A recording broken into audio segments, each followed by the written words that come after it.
We're walking, we're talking, we're walking, we're talking, we're walking and talking and walking and talking and walking and talking. Hey everybody, I'm Brian. And I'm Aaron.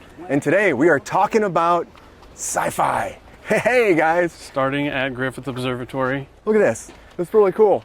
And of course we're showcasing, the astronomy, the sci-fi aspect, space, all of that. And we're gonna walk to the Hollywood sign today, guys. Which is actually already in view, right over there. Yeah. Nice Hollywood romp throughout to the Griffith Park, everybody. If you haven't been here before, it's really cool because you can start at the observatory and walk straight up there. Of course, I think it makes sense because sci-fi, movies, Hollywood, big budget, right? Here we are. This is the place for all of it. Well, and we're talking about the intersection there, right? Like the way that movies and fiction can actually influence science.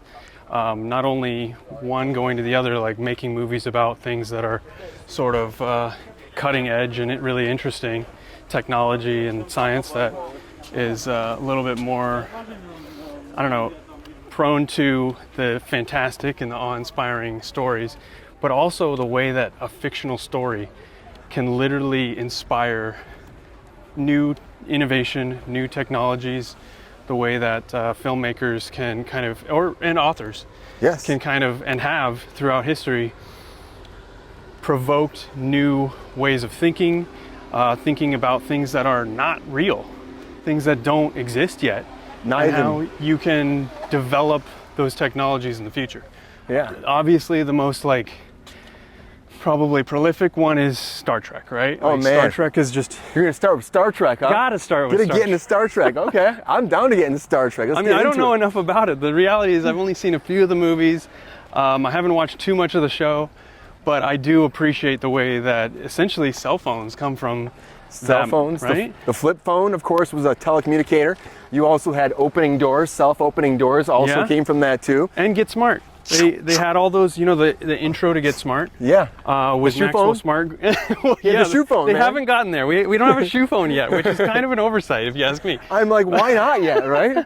Where's the shoe phone at? But the whole intro to the show has those automatic doors, and I was looking it up. It's like 10, 20 years before that was even a thing. Before it was common for sure, and before it was even technically available. So I think sometimes you get it into the zeitgeist and people are like, oh, this is real, it's gotta be real, right? This is cool, right? We need these, we need it's like, no, they don't automatic doors. Sure work that way. There used to be two dudes pulling string back in the day. Exactly. Pulling rope, the door would open, Exactly. And if they missed their cue, that person would walk into that door. And it's like such a simple concept too. You think about it, like cameras, see you coming, motion sensor, the door opens for you. Yeah. It's so easy, but Star Trek did revolutionize that. They revolutionized a lot of stuff. Star Trek was about even how we talk to each other, intercommunication, also interracial relationships. There's a lot that goes into Star Trek along with the technology too. Absolutely. Which is again, revolutionized us all coming together. People from all walks of life and all technology making it simpler too. Holodecks, we don't have that yet. Maybe one day. I want a holodeck really bad. What's the holodeck again? That's like a hologram. Yeah, you go into this little room. It's actually a massive room, and wherever you wanted to be, wherever you wanted to go, it would pop up right there. You could live that time. You got someone right behind you here, but you'd also have. Excuse me. Yeah, no, I think that's actually. But isn't that a VR headset in a way? I guess it kind of is, but you could interact with those people. You'd actually wear the clothes, right? And you could. People use it for all their stuff too, guys. In the Star Trek franchise, let's just say, they do murder mysteries and stuff like that, and that too. And sometimes people don't even know they're in the holodeck. It's wild. It was wild, but I do love Star Trek, and I think that they've had some great technology that's advanced, and they're great storylines, sci-fi blasting through the universe. Yeah. Coming together. Yeah. Well, and that's a long-running show too. I think that's a big part of how it gets into the zeitgeist, how it influences culture. It's something that's in your house. It's coming to you, whether you like it or not. You're flipping through the channels, you see it. You're influenced by that stuff. Engage. So I don't know. I think there's a lot of great movies though that have really pushed the limits of what is possible at the time. I just rewatched AI. Oh man, what a movie. Spielberg's movie, and he wrote it. He wrote that one too. I didn't realize until I saw the credits. I was like, oh, he actually wrote this. I love Spielberg. But it was really interesting because, you're dealing with the ethics of artificial intelligence. And like right in the very beginning, William Hurt is like questioning all of his students or all these people in this room, and somebody brings up the idea of like, what is love, and like how can a robot love? It's a big concept today too. Yeah, and I think there's just so much more than just like the technical, like, can we do it? Is it possible?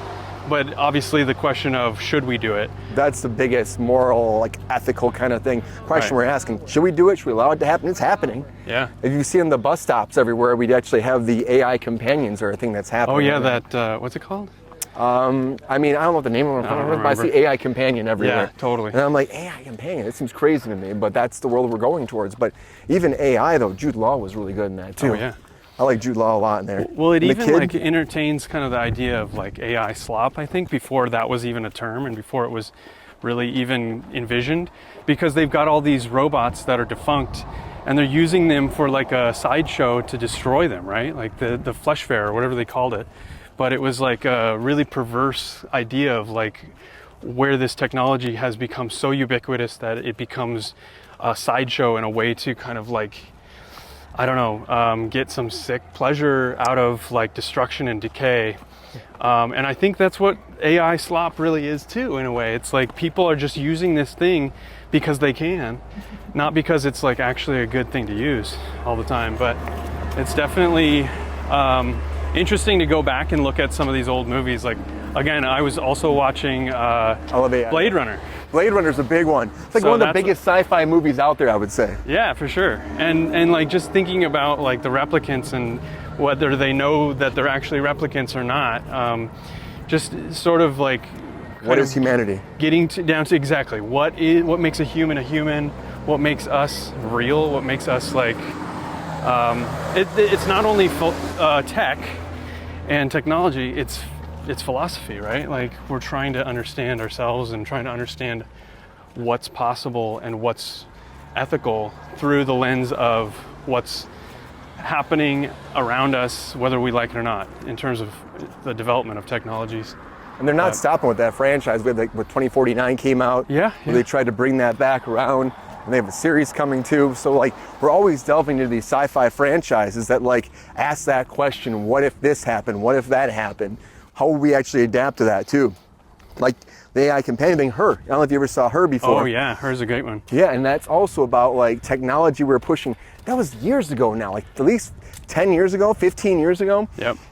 And that was asking that whole question too. Can you have an AI companion? Are we ever going to get to that point? Should you? Yeah. And should you? Well, you know, and like I know there's a lot of like positive ethical spin where it's like people who are elderly or people who are disabled are not able to get out and be a part of the community as much. This is a way that they can be connected to something and not feel so disconnected, and you know, it can help with depression and all that stuff. So there's arguments for both sides. Like it's not a cut and dry black and white situation. Yeah, and I think that if people get that out there and it helps them, you know, stay active, keep their mind going, and also have a reason to live, then that's also a great thing though too for those people. Because as you get older, sometimes like what do you have? You know, sometimes people are left by themselves. Totally. But then the idea of like being like, oh no, we're just gonna do this because we want a girlfriend or a boyfriend, you know what I mean? That's where we start getting in some weird territory. But Her really asked that question, so much so that Scarlett Johansson even was just like, I do not want to be AI anywhere. Right. Even though my voice was that, I don't want that. Yeah, there's some backlash to that experience for her, for sure. I wonder if... Great views over here. It is really beautiful. Right? Yeah, I mean, we haven't done a hike yet. This is our first hike. This is our first hike. This is it's a real hike, but there's also like some kind of like... There's a lot of paved roads. Yeah. You can see that it's not... We're not going as traditional off terrain as much as normal. As you think. You could. Yeah. There's definitely a road, but this road doesn't go forever though. No, there's no sidewalk. That's for sure. It does shift. But I was going to mention Blade Runner is based on Do Androids Dream of Electric Sheep, right? And that's a Ray Bradbury story, I believe. I didn't even know that story. Yeah, and the whole climax happens at the Bradbury building. Yep. But like that's before they were episodes of Star Trek or movies or whatever. Books and even comic books were a part of how you would kind of engage with science fiction in a way that was definitely more affordable, but also just like these outside the box ideas. There've been a lot of them throughout the times, and I do love what they did with, of course, with all the technology stuff. I mean, try to think big one. Minority Report. That's a big one too. Minority Report did the whole like touch screens and the flying through and like, you know, thought crime and what's that actually mean? Is that real? Can we actually judge people based off that too? Which they did. Right. And like precog. I read a short story too. W.E.B. Du Bois wrote The Comet, about the end of the world and about a comet basically killing everybody, and the only two people left are a black man and a white woman, and it's just kind of like destroys all of these like built-in BS things that separate us and that make us like see each other differently. Yeah, it was profound, and I'm like, there's so much to exploring the what if and asking the question like, why do we live in these really, really tiny boxes sometimes, when imagining a future with broader horizons, with more to what we're exposed to. Sometimes that's what it takes in order to develop new technologies, in order to kind of like push the story forward. Push it to the limit. This is definitely a hike. We're already going uphill here. So. We're going right uphill here too. It's a good hike though. If you guys are looking for like to see a lot of Los Angeles here. Yeah, it's great. It's a pretty popular hike normally. Sorry about all the camera shadow on me. I'm enjoying this backlight on Brian. So. It's great, right? Woo! Well, we're going pretty good so far, I'm not gonna lie. Yeah, what are some of your favorite sci-fi books that you've read? That I've read. I mean, 1984 is always one of those ones. Oh yeah, it's a good one. I read that in college. Yep. A lot of fun, really a lot of fun. And I do know that like... Well, and that one talks about these seashells. Are they seashells? That's Demolition Man, right? No, the that they put in their ears, but they're like basically the precursor to ear pods. Oh yeah. To earphones. So but that also touched upon a whole crazy like different Big Brother society, government control. And, you know, everybody's always been worried about that, you know, all the time. Worried about that happening one day. The telescreens. I mean, look, we've got them on in our houses. We got 60-inch telescreens, right? Everywhere. I mean, it's funny that you see, like, it makes you wonder sometimes, like, we're preparing people for it. People always say that in movies, we prepare people for the future technology so they get used to it. Yeah. Oh, I'm sorry. The earbuds is the seashell thing is Fahrenheit 451, I think. Okay. But another book in the same realm. Is that a great one? I haven't read that one. Oh, dude, yeah, you gotta read it. The firemen actually burn books. They don't put out fires. Yeah. Why are they burning books? Yeah, that's a great question. You should read it. Oh man, I gotta check that out. I think there's a TV show based on it now, actually, if you don't want to read. So there's Griffith behind Brian. Pretty awesome. Look at that, right? Griffith Observatory, that is. The whole thing around us is Griffith. We're making our way towards the Hollywood sign. Yep. Which is like a really fun walk up here too. I mean, yes, it is a little steep. A little steep. But I mean, worth it. It's worth it. Honestly, it is. If you want to get out here and see all of Griffith Park and see the Hollywood sign and get close, it's definitely a fun hike, and it really does bring in that Hollywood sci-fi kind of feel too. Yeah. Whew. I also love, like I said, Minority Report's great, but I also love like the alien stuff too, which I think also. Oh yeah, Alien is one of the best. I think there's so many so many movies with Alien. Yep. Alien 1, 2, 3, Aliens Resurrection. The new TV series is out now. But that's also branching into like, what would the world be like if these things actually were around here? Yeah. And would they be brutal? Would they look like that machine thing, or would they be more like people, androids, right? That's a good question. That's also the sci-fi dilemma too. It's like, what is real? What is real? Will they be like similar to us, or would they be completely different? Yeah. I feel like, I don't know, it's tough to be like they be just like us, you know? I don't know. I feel like when you see stuff like that, I'm like, well, androids I get, but. Yeah, and that's what's so interesting about some of these fictional stories that kind of flesh out to their extremes the consequences of imagining these things and not actually living through the consequences. But yeah, I think it's one of my favorite things about sci-fi is that when you're watching a movie or reading a book, you can kind of explore the consequences. You can explore the reality that you haven't lived yet, and ask the question: is this worth it? Is this something? Yeah, is this something you want that we should invest in or buy? I mean, it's a good question. It's a solid question, and I know like we started asking that question for a long time, even like back when Spielberg did Close Encounters. Oh yeah. Oh man, bum bum bum bum bum. Was that before E.T.? I think it was. Yeah. Because Richard Dreyfuss, you know, was like the main man back then in the 80s. Yeah. And then I think E.T. came after that. Yeah, he did Jaws, and then he did Close Encounters, I think, right? Yeah.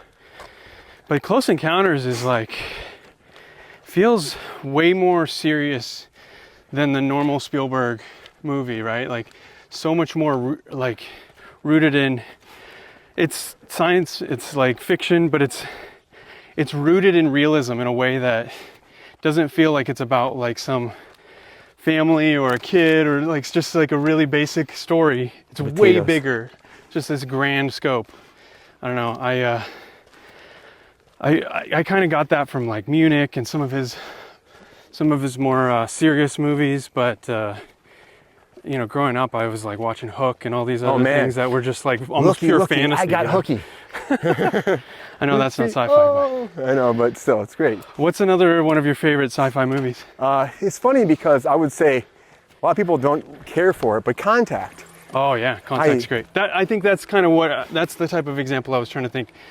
Close Encounters is more like Contact, where it's a little bit more grounded in the way the story unfolds. Yeah, and it really does. It's more of a character-driven, like humanization. Like we're thinking about humans, how they would react to it, what would happen, and like what would they actually look like. And again, that movie, the premise was that they took on a persona that reminded her of her father. Right. And so it was more, you know, easier to swallow and digest that this is like an alien you're talking to. Yeah. Which I think they did really well. Of course, you had Carl Sagan behind that too. And Carl Sagan was like one of the biggest minds back then too, before he passed away.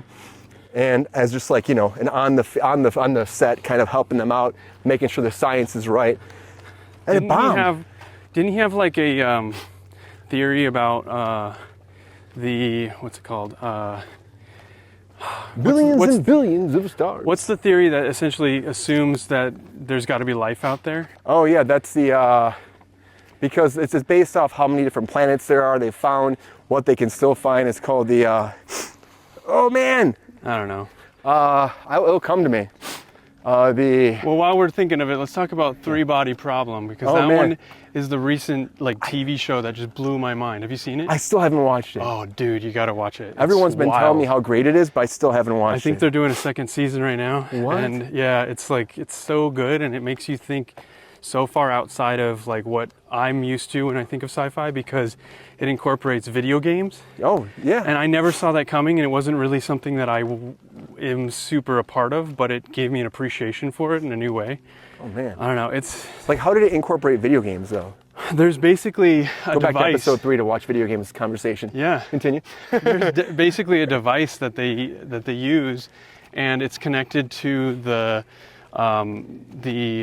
interstellar, I don't know if I want to call it an enemy or foe or whatever, antagonist, but I thought it'd be cheesy, and it's like one of the most believable like sci-fi TV shows that I've seen in a very long time. For sure, it feels like a movie, actually. It's so good. It's so well produced. That one was pretty amazing. And it just like pushes the boundaries of what we're dealing with right now. It's not just kind of like off in the future, like, oh, you know, a spaceship landed. It's very grounded in what the technology of the day is. So it ties into like us as humanity, or like us as like our human form, or how? Yeah, a little bit. I mean, dude, it's hard to explain it without giving things away. So I really do want you to watch that one. Okay, I'll check it out. But let's talk about another one we've both seen. Something like I love Contact. Interstellar. You ever watch Interstellar? Oh yeah, Interstellar is great. Time travel. We got to talk about time travel. Time travel's a big one. H.G. Wells, The Time Machine. Dude. Like super early writings about this stuff. The original's great, but I do kind of like the one with Guy Pearce. Yeah, that's a good one. I know. It's pretty faithful. Pretty faithful adaptation. Yeah. I know people give it kind of like, you know, it didn't. I don't think it did great at the box office when it came out. No, they never do. No, but the visuals were fantastic. Guy Pearce is great. It's about like kind of how we de-evolve in a lot of ways in the future. Yes, totally. Which I could see happening. Yeah. Well, speaking of that, we could talk about 2001: A Space Odyssey too, right? The whole like primates hitting bones, and then one flies up and it becomes a spaceship. Yeah. I saw that as a kid, and I'm like, what the heck does this mean? It's like such a wild way of envisioning evolution. And The Matrix. oh, cool. That's a big one. Whoa. The Matrix, guys. It's right there. I think I'm framing it all right. I can't see anything out here in the sun. Yeah, the Matrix, we talk about that. That's sort of, with the three-body problem, that actually is a little bit of what I was getting at, like your perception of reality. Yeah. And video games being kind of a altered perception, but you're still in real life. You're still living your life. If you're in a bathtub plugged into a computer, but you're perceiving the world as it is. I don't know, like, how do you know what is real? How do you know how can you trust your own senses? I mean, you wouldn't know. Like, we could be, again, locked into, like, people like to go with the simulation theory too, which is right, exactly. a lot of movies and shows about that too. It's like, you wouldn't know. Yeah. You wouldn't know. Some days I think we're living in a simulation. Dude, I don't know if it's a spicy take or not, but sometimes it feels like it.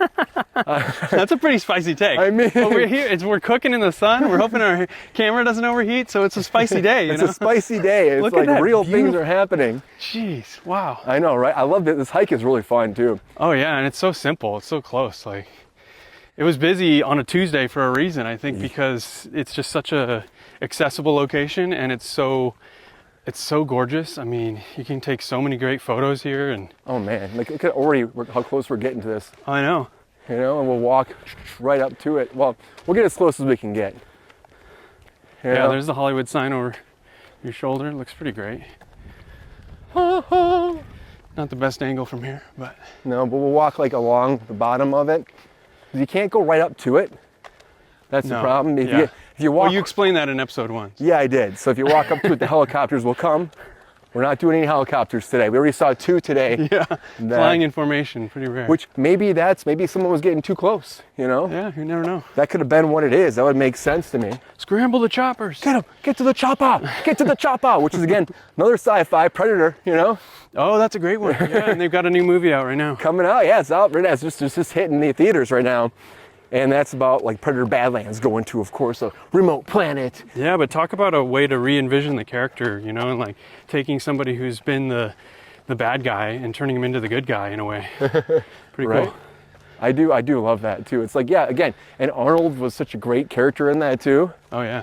Oh man, you can't go wrong with Schwarzenegger. Let me tell you right now, when it came to 80s sci-fi action. Terminator, right? Yes. Yeah. That's a great one. And also dealing with time travel in a really unique way.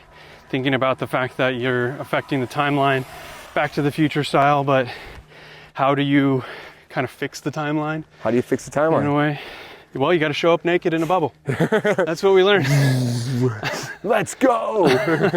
Then you got to get a leather suit and ride a motorcycle in the LA River. I think That's it's the only funny way. that he was reading for like John Connor, and he kept telling James Cameron like the Terminator needs to be like this and do that. Yeah. Oh And- shoot, they're coming for us. Dun dun dun dun dun dun dun dun dun dun. And then he's like, why don't you just play the Terminator? And then bam, he's like, I don't want that. There's too many. There's not enough lines for me. He said. He's like, you'll be the main character. It's fine. Who did you say? James Cameron was talking to Schwarzenegger, and Schwarzenegger's like, I don't want to play this character, but this is how that character should be. He was reading for John Connor, and he kept saying everything about it. He's like, why don't you just play this character? You're probably the best Terminator. And he's like, dude, I'm coming off like Conan the Barbarian. There's barely any dialogue in there. I want more dialogue. Like, And then it ends up being like his biggest movie of all time. yeah, right. Listen to James Cameron. He's a smart man, Yeah, yeah. and so he did. Oh, speaking of James Cameron, The Abyss. The Abyss is a big one. Yeah, and that's like talking about things like breathing in a liquid so you can breathe underwater and stuff that just doesn't exist, but it makes you imagine a potential future Dude. where these technologies could allow you to do greater exploration. And Like, I'm not a big bottom of the ocean type guy. I oh, don't know. dude, it's crazy. I would like to know what's down there, but being down in like a little like machine below the ocean, like a sub or something like that, that makes me a little bit like, uneasy. Yeah, and you know who envisioned that way before movies? Who's that? Jules Verne. Yeah, you're right. 10,000 Leagues Under the Sea. Submarines weren't a thing. Massive sci-fi. So yeah, you've got these visionaries who are thinking about things that clearly don't exist or couldn't exist. I mean, like Da Vinci's helicopter apparently is way older than that. Really? Apparently, like China, in like, I don't know, I've got it in my notes, something like the 6th century or something, I don't know. A long time ago, there were designs of a helicopter before they existed. So, and there's plenty of that in nature, but just thinking about like submarines, something you can't do and is super dangerous to develop, being written about and imagined in that way, but ultimately just like creating these inventors and people who push the limits of what's possible. James Cameron being one of them. Big one. Always reinventing stuff, even like a sci-fi Avatar. Yeah. Reinventing the wheel, making it different, putting a lot of money into it, but also revolutionizing cameras, revolutionizing the business, 3D. Yeah, we wouldn't have this camera we're using right now, or cameras, if it wasn't for that kind of like pushing the limits of what was possible at the time. Which is massive for a lot of people. It did change everything. Yeah. And I'm all about James Cameron, like revolutionizing the business and technology, but I'm not sure about the Avatar movies. They're okay. Yeah, I mean, Fern Gully did it first. And I think Fern Gully did it first. Animation is a part of this though, right? This conversation, because you can do things in animation that don't ground yourself to physics. You can show things that aren't real, and you can explore ideas that can't necessarily be photographed. So it kind of pushes that limit of what's possible. But I don't know, like WALL-E. WALL-E was a pretty crazy, and I think almost, serendipitous? No, that's not the right term. Either way, it like predicted predicted a lot of these like iPad kids situations that we have. Oh man, it's turning into WALL-E. It really is. Yeah. And you almost expect us to like fly off and like leave this planet one day. I could see that happening. I hope not, but people are always like, let's terraform Mars and do this. Like, let's just work on our planet a little bit. I'm all about space, but like, it's a pretty great place, right? Yeah, this planet is awesome. And yet formations. We have all these technologies that almost like force us to live inside of our phones, live inside of our homes. And like, that's one of the cool things about this show, I think, is that we can basically get outside, get into nature, get into the world around us, see some of it while I'm burying myself in the phone. But like, yeah, look at some of these places, but then if it looks cool to you, if it looks like a place that you would want to spend the day, get out of your bubble, your comfort shell, and go out there and go check it out. Have a lovely day out in the world. Exactly. Which is what we're doing. We're going out. Indeed. We're gonna curve. It only cost like $20 for parking. No big deal. Yeah, I can't believe free. Used to be free. They're like, yeah, you know, guys, we'll make you pay a little bit, right? Yeah. People found out.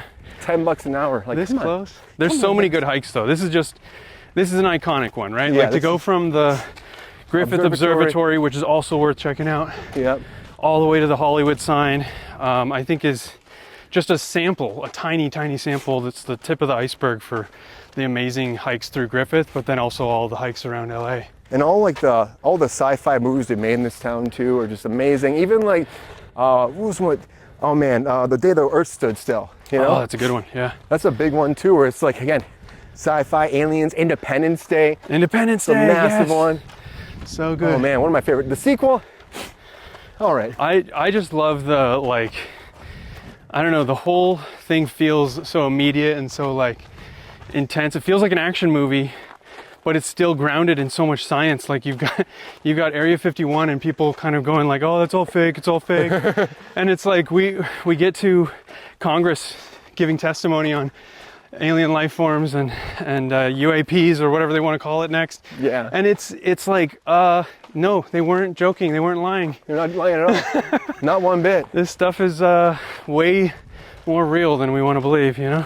UAPs. I don't know. I get it. Welcome to Earth. Welcome to Earth. Earthling. Mars Attacks. What a great movie too. Mars Attacks. Oh yeah. Oh man, Michael J. Fox, Pierce Brosnan, Jack Nicholson.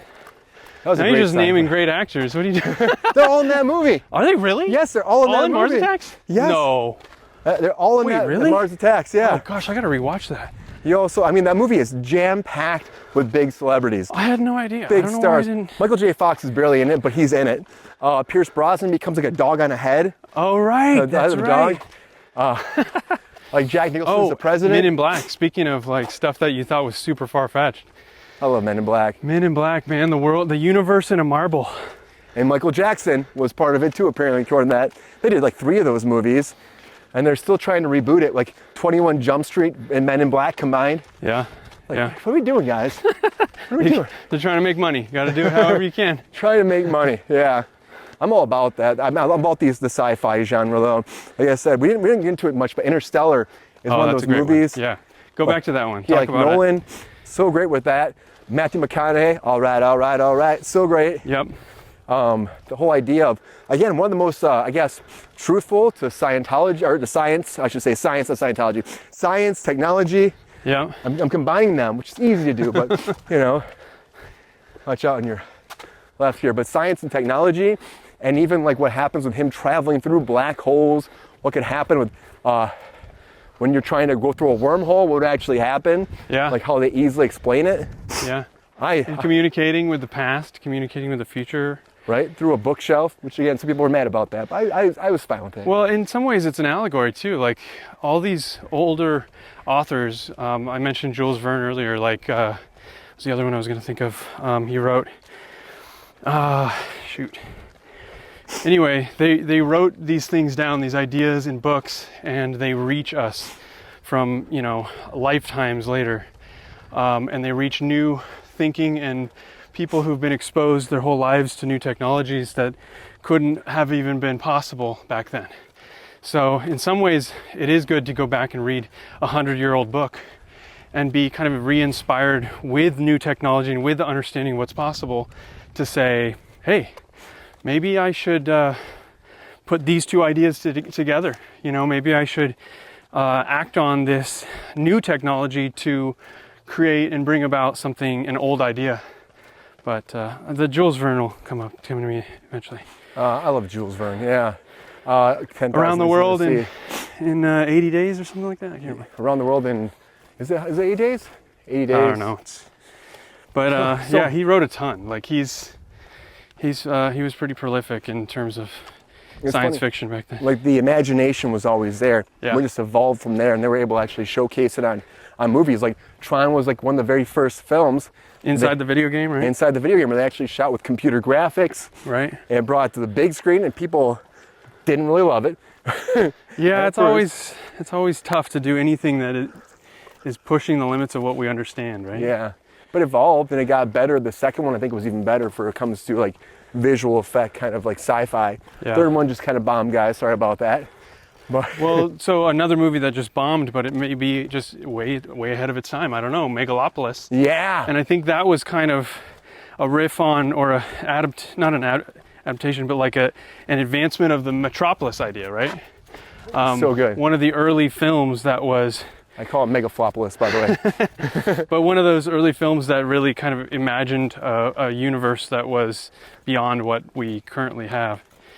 I also think about like, is it City Lights? City Lights. The Charlie Chaplin movie that he like ends up inside the machine. Yeah. And in some ways it's like very much what we're dealing with. Like with computers, we are going inside the technology in a way, and it's so immersive and becomes such a natural part of our lives. Like I was getting frustrated with my GPS on the way over here, and I'm like, come on, man, can you just look out the windshield? Yeah, right. Well, that's the thing, like that technology is advanced to that point where we trust in it way too much sometimes too, which is like the big warning sign for will it take over and take us off. You know, we want to make sure that we're taken care of and we're safe. Right. We can use it as a tool, but not watch out for that right there. I know. Use it for a tool, but don't use it for anything else besides that. You know. Yeah. You can go right along front of it right here. I think this is probably nice right here actually. Yeah. You know, because you can't get right up to it, but we can walk right in front of it, and then yeah, maybe we can look up at it. Yeah, you know. For Because sure. you can go around the back side, but you have to come around. There's still a fence, so I think we only go around the front of it. Well, I haven't been to this path before, so Yeah. I'm enjoying this route. I feel like it's pretty cool to be able to connect these two landmarks. You see them in postcards and you see them in videos and pictures all the time, but to actually be able to hike them in just a short little walk is pretty awesome. And I will say it is definitely longer than the GPS said, but that's okay. That's all right. We're getting exercise. Yeah, it's nice to go see these trails too, but think about, like, oh man, so many people have hiked these trails. Oh yeah. Well, and the Bat Cave is somewhere in here too, right? Yeah, it is. I've never been to it before. Me neither. I don't think so. But that's another sort of sci-fi in a way, right? Like Batman has all these inventions that nobody has, and like the wingsuit or whatever is a thing now, and there's all this technology that ultimately isn't really practical, or it's like it takes a millionaire or billionaire to come up with Just it. to create, yeah. But as soon Tony as Stark. it becomes more, Tony Stark, Right. becomes more viable, like these things end up becoming adapted by the mainstream. I mean, we're following a bunch of horses right now, Right, which that's what is we're a doing. pretty ancient technology. But that's what kind of runs this whole area right here, the horses, you know? Oh yeah. The horses, that's all they can, that's what you get around here. I mean, they could do a gator through here. I see people with those self-propelled scooters sometimes too. But like, I mean, really, the best is just either get on your foot or get on some horseback and just walk your way up. Exactly. But it's crazy how we're getting close. Nothing beats 4 legs and grass power. Grass power, here we go. Doon, doon, doon, doon. We didn't talk about Star Wars though. We talked about Star we gotta Trek, talk about Star Wars. but not Star Wars. Another big sci-fi franchise that came back like late 70s, Oh yeah. 80s, and it's still doing great too. I'm surprised that we still have more Star Wars after all these years. Well, you know, it's I think a little bit of that permission to imagine and be in awe of things that haven't been developed yet, things that aren't real, like the lightsaber or the Force, or just technologies, ways of experiencing the world that are not like even close to being developed by Apple or or Google or whatever. Right. Apple, Google, everything we have in our hands and our pockets these days. Exactly. Are you a bigger Star Trek or Star Wars fan? I'm a bigger Star Wars fan. For sure. Yeah, I think the like action and kind of a little bit more dramatic, like adventure element to it is what really excites me about it. But Star Trek definitely goes into like the philosophy more, I'd say. I feel like they definitely branch into, because I mean, think about how expansive Star Trek's been though, between their TV shows, movies. Yeah. They've been able to branch and actually tell bigger storylines and be more episodic about different people, different alien species, different technologies every episode. As opposed to Star Wars is so like just movies, you know? And Star Wars is just now getting there, right? Yes, like they're finally, with Disney buying it, they've kind of become more of a exploring broader worlds, and some of the characters and situations that were just like bit parts are becoming entire movie franchises on their own, like the Solo thing, or Boba Fett getting his own. Boba Fett, Mandalorian and Grogu. Thank you. That movie is coming out too. Mandalorian and Grogu. You know, the Acolyte, Skeleton Crew. They did a bunch of these too, and they haven't been that successful, but they're trying to expand on that universe like Star Trek did. But Star Trek was off to the races with that right away because they started with TV. Yeah. You know, and then they branched off to features much later on. Yeah. After like Star Trek was canceled, then all of a sudden they came back and did movies, and it was like decades later. Yeah. Here, let me hand you my notes because I want you to look at. It's literally the very first page. There's 10 things that were developed because of science fiction. Oh, books, movies. Automatic doors. Yep. Smartphones. Yep. We did cover that. The internet. Internet. What's the movie or book? It's War Games. Yes, 1983. but there's also a book from like the 1800s. What? I want to say it was Looking Backward. I haven't read it, but I really want to read this book, and it's like it talks about all kinds of... Looking Backward, yep. Yeah. 1887. So there's like all these fictional things or even just like stories that kind of like went places that we couldn't go with technology yet. And they've just planted an idea in some of the innovators' heads all these years. Or like, when the technology supports this, we're going to do that. You know, like battery technology allowing us to do what we're doing right now with this phone. The phone. Whatever it is. Also batteries with like cars, electric cars now too. organ transplants. That's the one I was trying to remember. Organ transplants. The Hands of Thorlek. Oh yeah, that was Frankenstein, a book. Young Frank. I love Young Frankenstein. Was it a book? Or maybe it was a movie about a pianist whose hands got changed. Both double hand transplant. This is all fake. Yeah. But you know, now we're already exploring with heart transplants, all kinds of things that save lives. But this was a story about a pianist with possessed hands. And I'm like, oh dude, what a great movie. I feel like I may have seen this before. And it would just play all the music and stuff too? Yeah, well he got his hands transplanted so he could keep playing music. And then they like possess him or something. I don't know. I haven't seen it. This is one of those obscure movies.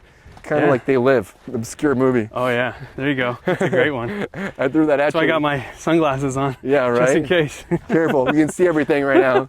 See it everywhere. Make sure we're living the obey. Right. What? Oh, what? If you guys haven't seen that movie, that's a fun one to go back. So good. Rowdy Piper. So good. Putting people in the sleeper hold. No, that's in wrestling. I actually really like that movie quite a bit. The fact that there's like subliminal messages everywhere that you're not seeing, but it's just right there in front of you, that's controlling you and pushing you certain directions. Yep. I think that's a great movie. But you're saying organ transplants, of course, voice control, 2001. Also Blade Runner, we kind of covered that. Yep. Internet, AI, we've been covering that for sure. Submarines, Jules Verne, we covered that. Helicopters, Yep. Da Vinci design. Earbuds that cover that, like technology really. And I would say like it just keeps branching off that though too. The AI stuff has been a big thing. It's becoming more and more relevant nowadays with, of course, everything that's happened with the advancements, Chat GPT, and being able to ask questions to it. That's always been kind of a thing in a bunch of different movies. Flight of the Navigator? Oh no, Flight of the Navigator. Yeah, oh I also wanted to shout out Keith David, who I just got to work with, who is also in They Live. And really? Yeah, he's the voice of the president in Rick and Morty. So like he's all over sci-fi. And I think it's like amazing to see some of these actors when they were younger doing like groundbreaking stuff that may have been found a cult. Yeah, that fight scene alone in the alley. But like they're just like groundbreaking and find a cult following, but ultimately sometimes they don't even really have like the same kind of like bite or meaning until this stuff starts to intersect our lives. Yeah. That's one of the weird things about sci-fi is like you have people envisioning a future that I just saw again, I'll bring it back again, but Blade Runner, it was 2019, Los Angeles 2019, and thank goodness you can see it's not on fire, like there's not flaming towers. This is not what it was there, that's for sure, right? But it's just like, those are the like warnings and kind of like the allegories that tell you like, if you don't care about the ethics of what you're innovating and what you're creating, eventually it becomes your reality way after you can do anything about it. Well, that's why it's nice that these are kind of in there for like warning signs where it could go. I mean, even look at Back to the Future. That was supposed to be like 2015. Yeah. You know, and it's like, we were not like that in 2015. Nope. But we're ideas of like where we go and what we be as a people, and flying cars still don't exist yet, but we're prepared kind of for a lot of the stuff that could come with that. Oh yeah. You know, we really are. We're not the Jetsons Well, the yet. drones are kind of getting us there, right? The drones are. I just saw this video of some cars, some RC cars racing on the side of a wall because they were using drones to keep them up against the wall. What? So just the idea of like minimizing the friction, increasing the friction using a drone so that you can stay connected to a surface that's uneven. There's a lot of ways of thinking that we haven't necessarily been able to adopt because the technologies we're using are often close but not sufficient for doing those things. Like you don't necessarily need a hoverboard, you just need a gyro, or you know, like things that kind of get you closer to what you wanted, even though they're not what you would have envisioned for the that one technology. wheel thing, the one wheel nation thing they have now, where it's pretty much a hoverboard, but you have one wheel where it's kind of floating, and they also have the magnet stuff too. Do you see the magnet stuff where they have like where they have two different kind of magnets? They're building surfaces where they repel each other, so you do a magnet opposite directions, and then that makes the board actually hover then. Oh wow. Because the magnets, the force of the magnets is pushing on each other and causing it never to touch. So technically you have a hoverboard. Wow, that's crazy. They're talking about putting those in all over the place, and then it's like, yeah, technically that's a hoverboard. Wow. But yeah, well, maglev trains are something that, you know, is really common in Japan and China and Taiwan, and yet it's not something that we have here. It's something that we've sunk probably billions of dollars into not making them. For some reason. But yeah, I feel like maglev is not really that crazy of a technology. It's just thinking about the infrastructure it takes in order to then build on that. Yeah, implement it and make it work. And you can't run a locomotive around the country unless you have the rail. you can't do it. No. So I think that's a big part of the way that we get kind of stuck not developing things, is we don't have the ability as people to like create an infrastructure that it takes to continue innovating.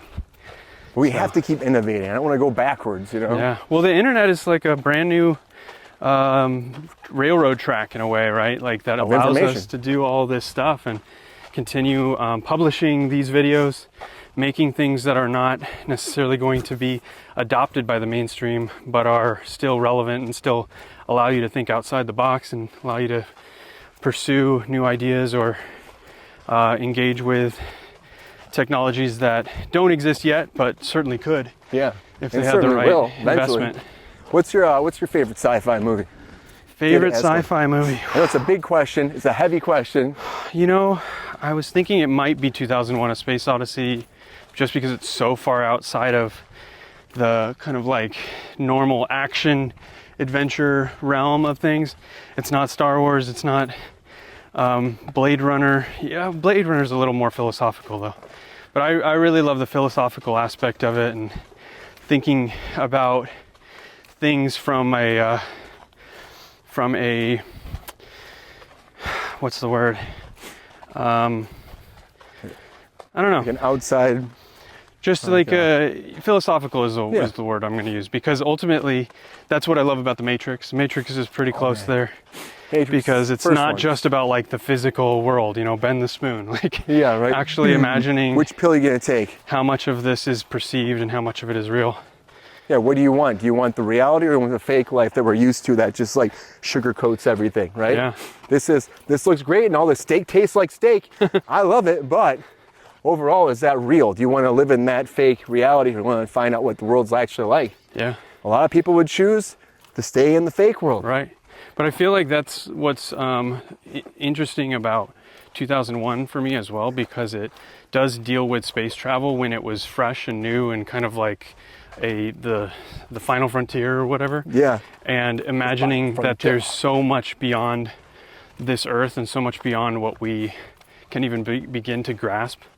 Yeah. And it also AI, like it deals with AI in a way where it's like, can you trust this? Is it going to develop its own kind of, like the whole point of AI is so that you have something that is thinking on its own.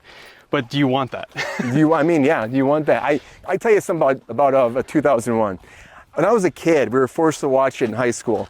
And so because we were forced to watch it, I don't have love for it.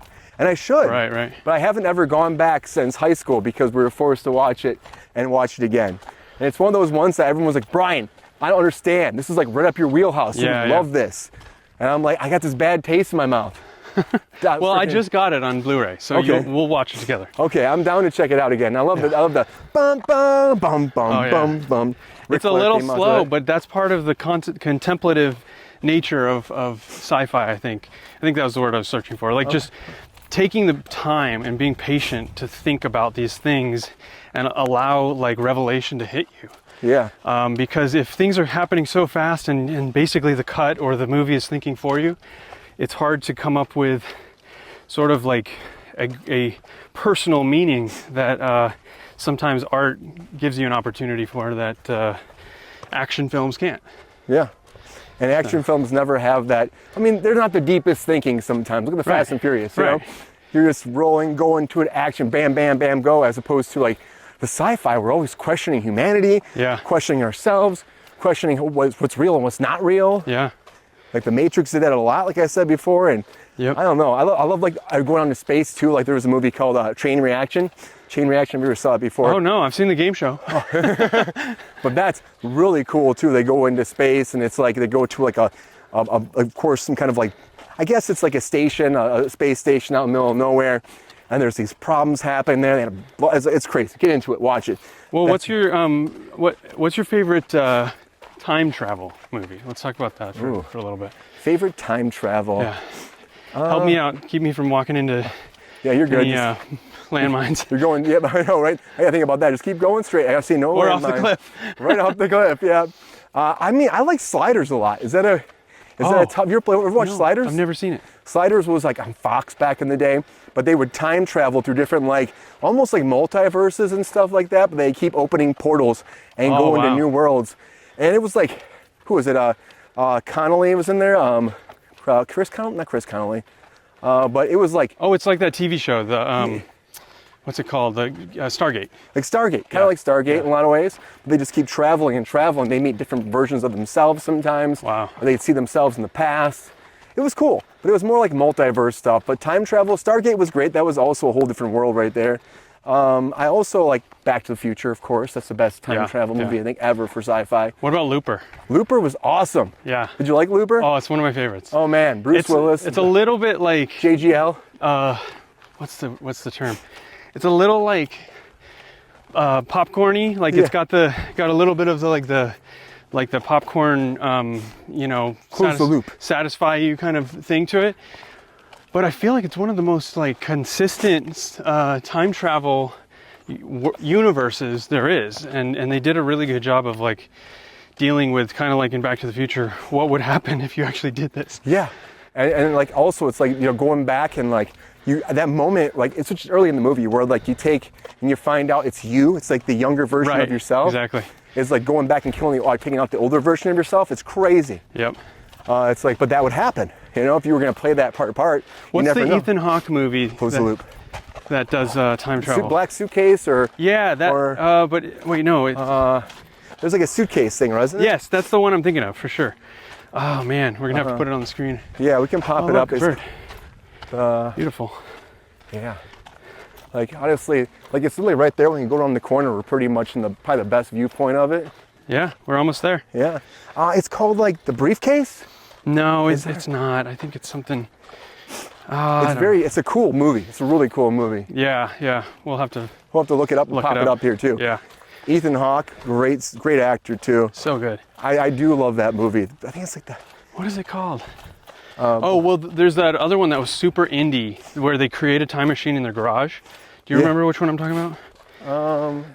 Shoot, another one I can't remember the title of. It's in there. I wrote it down. My buddy made a time traveling movie called Tim Travers. It's really a cool movie, and they got like Danny Trejo to be in it. Really? Yeah. Oh wow. Yeah. There you go. Danny Trejo and Joel McHale's in it too. What? Yeah, they shot it in Seattle last year. It's really great. Dang. He actually shot one of my projects before. Cool guy, Stimson Sneed. But it's a cool movie. But it's like this guy is like time traveling back just a little bit, but his other versions there in the future still. And at first he starts taking himself out because we can't both be here for a paradox. Yeah. And then like he decides to just keep it. And all of a sudden there's like 100 of him just hanging out. 12 Monkeys, that's a good one. 12 Monkeys is great, yeah. Eternal Sunshine of the Spotless Mind, that's a great one too. Let's see if I can do this. Let's see, Contact. Hey, that definitely can cover some ground right there. I'm gonna say that too. For sure. Starship Troopers. Starship Troopers. Oh man, that's a big one, right? So good, and that was based on a book. I just bought the book. I haven't read it yet. And they're rebooting that too. They're always rebooting stuff. Yeah. Let me see. 2001, Cygnus, Sphere. Oh, good. Sphere was really good. Sphere is so good. Sunshine was great too. Have you ever seen Sunshine? Oh yeah, I love Sunshine. Oh man, what a great movie too. Yeah. Again, space stuff is always great. I'm always about it too. Even the Paradox one that came out, that was pretty good too. As Netflix went into it. Fire in the Sky. That's a big one. Oh yeah, dude. Fire in the Sky. Love that movie. Based off of pretty much like alien abduction. A real story, right? These totally. Really went through. Yeah. And I believe some of that stuff. You hear people talk about it. It's like, there's got to be more. There's got to be more. When I was a kid, I actually was like, we had a slumber party. It was a birthday party for my buddy. And it got to be like midnight. We're hanging out. And at that time, all of a sudden, these lights start like sparkling in the sky. There's like one big bright light. And then all of a sudden, like all these three lights jump out from that big bright light and they start sparkling and spinning around in a circle around that big bright white light. And they kept spinning. And throughout the whole night, little lights kept coming in and out of that thing the whole night. zoom, What? zoom, in and out, in and out, in and out. Did you get abducted?